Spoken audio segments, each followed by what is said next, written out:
Hai semuanya, teman-teman. Di sini saya akan review. Ini adalah sayuran dari pasar ya, teman-teman.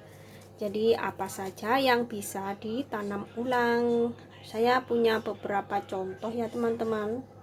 Nah, ini ada daun bawang ya, teman-teman. Daun bawang. Ini kan begini ya, teman-teman. Utuhnya begini ya. Nah, kita potong ya bagian bawahnya. Yang ini kita pakai untuk memasak ya, teman-teman. Dan nah, ini kita boleh tanam di pot kecil ya, teman-teman. Nanti dia akan tumbuh menjadi daun bawang yang subur ya. Nah, di sini saya punya lagi, ini adalah daun ketumbar ya, atau daun koriander. Nah, daun ketumbar ini enak sekali untuk dibikin sup ya, teman-teman. Ataupun di sayur, temannya makan mie instan ya, juga boleh, teman-teman. Rasanya itu tidak pahit ya, harum wangi. Bagi yang suka aromanya mungkin senang. Nah, ini kalau beli di pasar bentuknya seperti ini ya, teman-teman. Jadi bagian atasnya itu kita potong, teman-teman. Nah, kita potong daunnya, ini yang bisa dikonsumsi atau dimakan. Sebetulnya ya,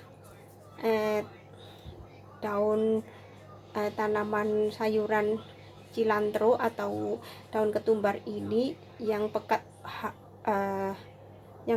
atau berkhasiat sekali, ini adalah bagian akar. Jadi kita kalau memasak ya, kita kerok saja bagian akarnya, kita buang akar serabutnya ya.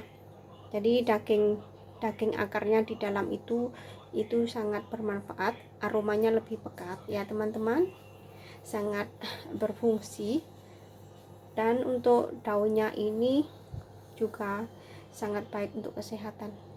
Nah, ini bisa ditanam ulang ya, teman-teman. Jadi memotongnya seperti ini, bisa kita tancap ke dalam pot seperti umbi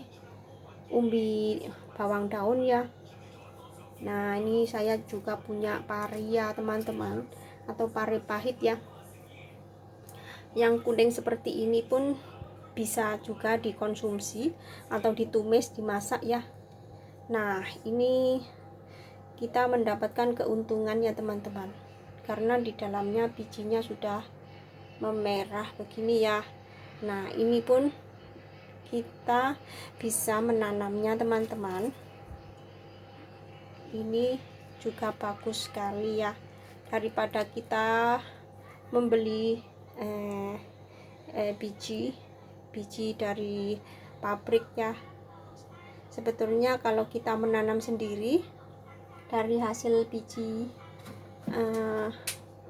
kita belanja itu ya, maksudnya hasil dari pasar itu, pasti jika ditanam ulang itu akan hasilnya lebih baik, dan seterusnya jika ditanam kembali di rumah akan lebih baik lagi, karena saya sudah pernah mencobanya ya, teman-teman. Nah, ada lagi ini sayuran kentang ya. Nah, ini kentang organik ya, teman-teman. Jadi saya lupa untuk memasaknya ya.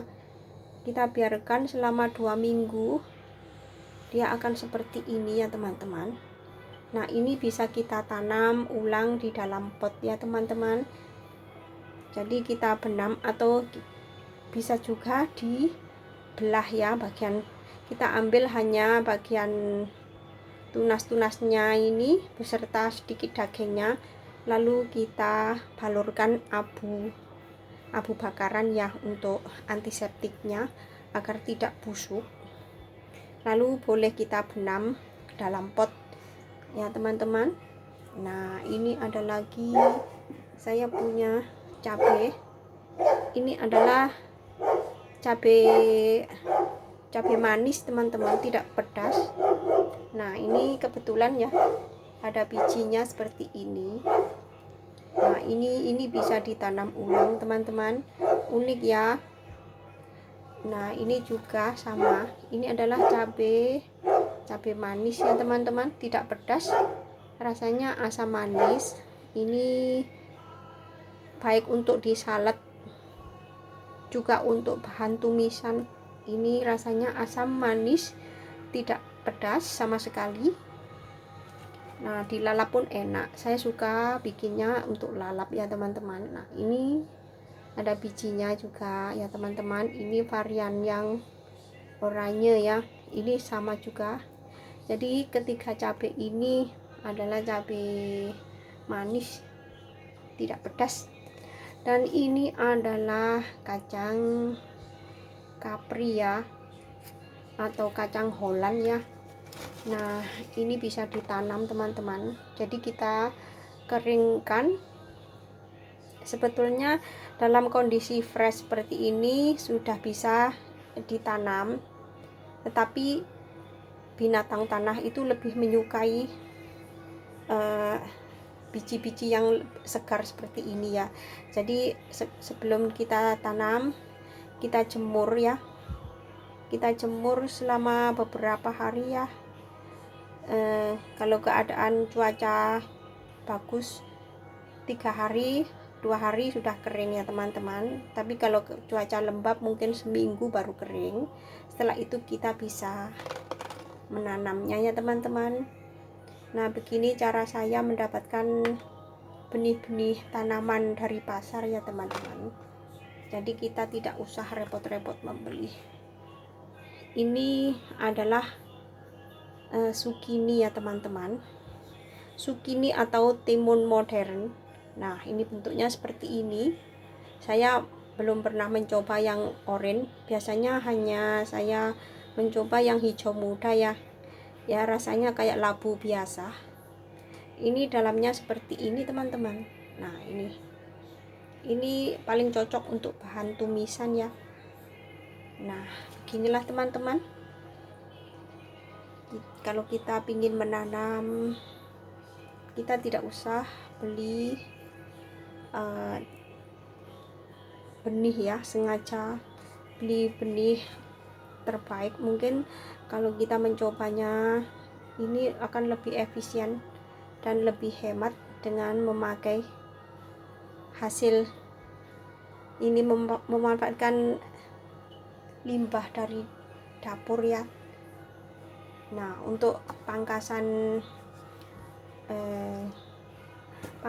apa ya namanya, ini potongan sayuran juga kita bisa memanfaatkan untuk membuat kompos organik ya teman-teman. Jadi kalau ada sayuran yang potongan sayuran yang tidak terpakai itu bisa dimanfaatkan untuk kompos, jadi tidak ada yang terbuang sia-sia. Bijinya pun baik untuk ditanam ulang ya teman-teman. Semangat berkebun, berhemat dalam berkebun akan menambah kocek kita ya. Terima kasih semuanya, semoga bermanfaat ya. Mohon maaf bila ada kesalahan. Wabillahi taufik walhidayah. Wassalamualaikum warahmatullahi wabarakatuh.